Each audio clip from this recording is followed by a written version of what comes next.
پہلے تو میں نے مسلمانوں کے اخلاق سنے تھے، اب تو میں نے دیکھ بھی لیے. پر یہ بتا جب 12,000 آیا تھا جان کیوں نہیں چھڑائی؟ تو حضرت چارہ کاٹتے کاٹتے رو پڑے، فرمانے لگے تو نہیں نہ جانتا یہ بیٹیاں سانجی ہوتی ہیں، پتہ نہیں نا. میرے رسول پاک نے تو حاتم تائی کی بیٹی کے سر پہ کپڑا رکھ کے کہا تھا بیٹیاں برابر ہوتی ہیں.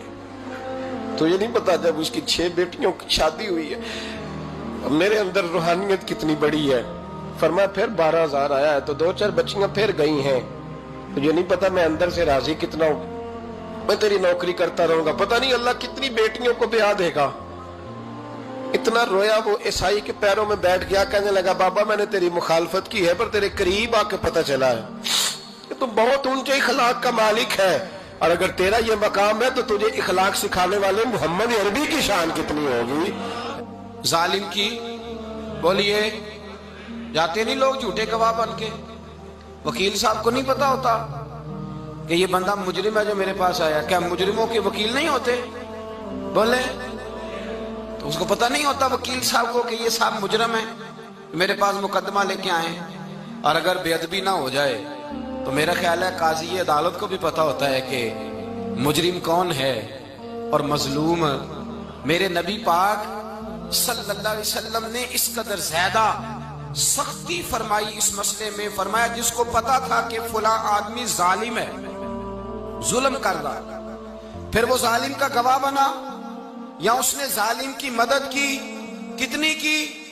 شارحین لکھتے ہیں چاہے اس نے ایک جملہ بول کے کی، چاہے ایک، سارے بولیے، چاہے ایک غریب کو اس نے ظلم کیا تو کہتے ہیں علاج یہ سے، چاہے ایک جملہ بول کے کی. شارحین اس حدیث کی شرح میں لکھتے ہیں ایک جملہ بول کے چاہے مدد کی. جس بندے نے کسی ظالم کی مدد کی کسی مقدمے میں یا کسی صورت میں اور اسے پتا تھا یہ ظالم ہے، میرے نبی پاک صلی اللہ تعالیٰ علیہ وسلم فرماتے ہیں اگر اس نے مدد کی، ابھی ظالم کی بات نہیں ہو رہی، ظالم کے مددگار کی بات ہو رہی، اگر کسی نے ظالم کی مدد کی تو حضور فرماتے ہیں خدا بھی اس سے بری و ذمہ ہے، رسول بھی اس سے بری و ذمہ ہے. سنبھال کے رکھے اپنی نمازیں، قربانیاں، حج، زکوٰۃ سنبھال کے رکھے. اگر ظالموں کا مددگار ہے، الیکشن آ لینے دے، آپ کو نظر آ جائے گا کون کون ظالموں کا مددگار ہے، نظر آ جائے گا. اپنی جیب سے لوگ پیسے دے کے ظالموں کی مدد کریں گے، ان کے فلیکس چھپوائیں گے، بورڈ لگوائیں گے، جیبوں سے پیسے دے کے. ہم نے خود آگ لگائی ہے چمن میں اپنے، بے سبب گردشی ایام کو الزام نہ دو، ہم نے خود نور کا ظلمت سے کیا ہے سودا، کر کے توہین سحر شام کو الزام نہ دو. ظالموں کے مددگار میدان میں آ گئے.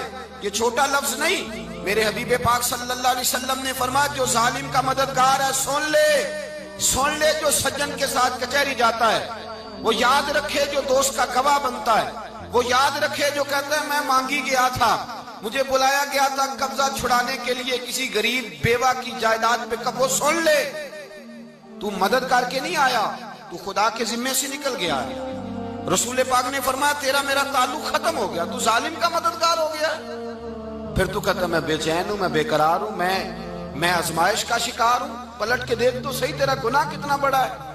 میرے نبی پاک صلی اللہ علیہ وسلم کا ایک اور فرمان سننے، ابن ماجہ ابو داؤد میں موجود ہے. اس حدیث کو آپ نے یاد کر لینا ہے. کر لیں گے انشاءاللہ؟ سارے کہیے انشاءاللہ کر لیں گے یاد. حضور صلی اللہ علیہ وسلم نے فرمایا اگر تو ظالم کی مدد کرے گا نا، یہ لفظ دل کی تختی پہ لکھ لینا، یہ مکافات عمل ہے، مکافات عمل دنیا، ادھر کرو گے تو ادھر بھرو گے. فرمایا اگر تو کسی ظالم کی مدد کرے گا، سن لے حضور کا فرمان ہے، اگر تو ابن ماجہ ابو داؤد سیاہ میں موجود ہے، فرمایا اگر تو کسی ظالم کی مدد کرے گا تو رب تعالیٰ مرنے سے پہلے تیرے اوپر بھی ظالم کو مسلط کر دے گا. تیرے اوپر بھی ایک دفعہ ظلم ضرور ہوگا اگر تو ظالم کی، وہ کسی صورت میں بھی ہو سکتا ہے، کسی صورت میں بھی تیرا بیٹا ہی اٹھ کے ظلم کر دے گا، تو الجھ جائے گا، کسی نہ کسی جگہ تیرے لیے تباہی کا سامان ہوگا، تیرے اوپر ظلم ہوگا، اس لیے کہ تو ظالموں کا مددگار ہے. چاہیے یہ تھا کہ تو مظلوم کی مدد کرتا، انسانی ایمانی یقین کا فریضہ سر انجام دیتا، تو ظالموں کا مددگار ہو گیا.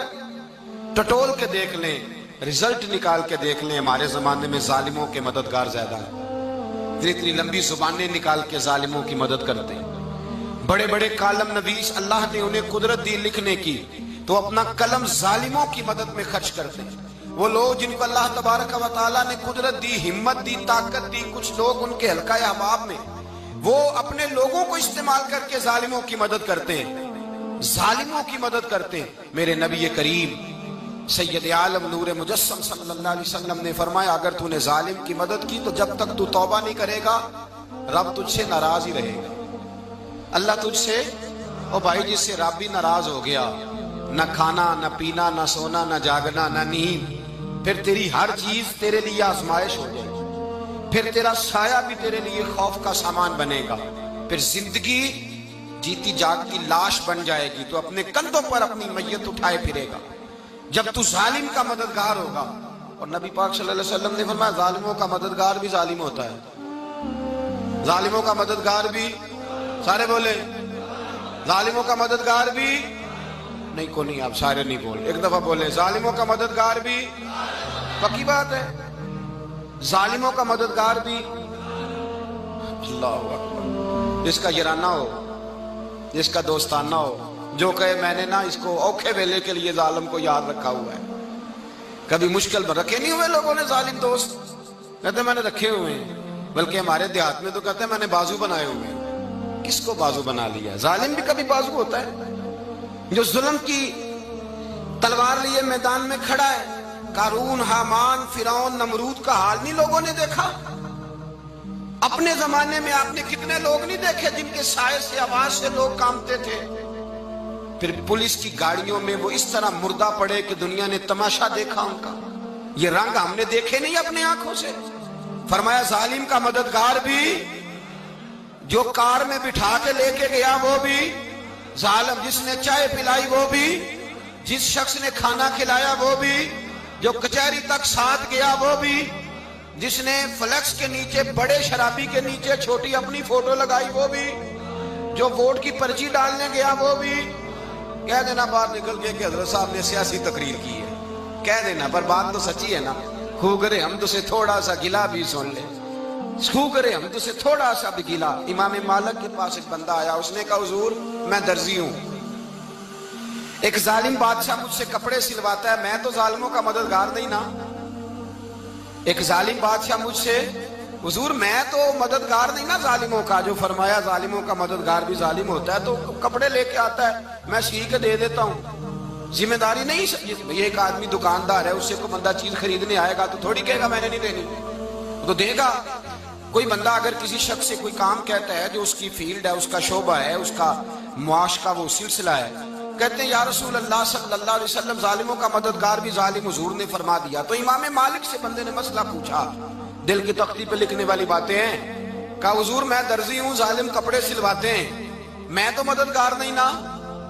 امام صاحب کہنے لگے نہیں، مددگار تو وہ ہوگا جو تجھے سوئی دھاگا فراہم کرے گا، تو تو پورے کپڑے سی کے دیتا ہے، تو خود بہت بڑا ظالم ہے، تو پورے سوٹ سی کے دیتا ہے، تو بہت بڑا ظالم خود ہے۔ مددگار تو وہ ہوگا جو تجھے دھاگا دے گا، جو تجھے بٹن دے گا، جو تجھے نلکی دے گا۔ جو ظالم سے اتنی نفرت ظلم کر کے بندہ ہے، یہاں تو ہمارے زمانے میں ہیرو بن جاتے ہیں لوگ، ظالم ہیرو ہے، لوگ اس سے ڈرتے پھرتے ہیں، گھومتے پھرتے ہیں، اور بہت سارے کم مزاج لوگ اس کے پیچھے ہاتھ باندھ کے پھرتے ہیں۔ ظالموں کی مدد کرنا، ظالموں کے ساتھ رہنا، یہ ظلم ہے، ظلم، یہ زیادتی ہے۔ میرے نبی پاک صلی اللہ تعالی علیہ وآلہ وسلم نے ارشاد فرمایا، یاد رکھو رب فرماتا ہے میں مظلوم کی مدد ضرور کروں گا، چاہے جلدی کروں چاہے دیر سے کروں، میں مظلوم کی مدد۔ اور حضور صلی اللہ علیہ وسلم نے فرمایا ہے، حضرت معاذ بن جبل کہتے ہیں حضور نے مجھے یمن کا گورنر بنایا، جب میں جانے لگا نا تو حضور نے بڑی نصیحتیں کی، بخاری میں موجود ہے، فرماتے ہیں جب میں پلٹنے لگا تو میرے رسول نے فرمایا معاذ ایک منٹ ٹھہر جا، ایک بات میری یاد رکھنا، اس کو نہ بھولنا۔ کہا حضور کیا؟ فرمایا دیکھنا کسی پہ ظلم نہ کر بیٹھنا، کہیں تجھ سے زیادتی نہ ہو جائے۔ محبوبہ پھر حضور نے فرمایا سن میرے معاذ، میں تجھے گورنر بنا رہا ہوں، زیادتی نہ کر بیٹھنا۔ یا رسول اللہ صلی اللہ علیہ وسلم کیا ہوتا ہے؟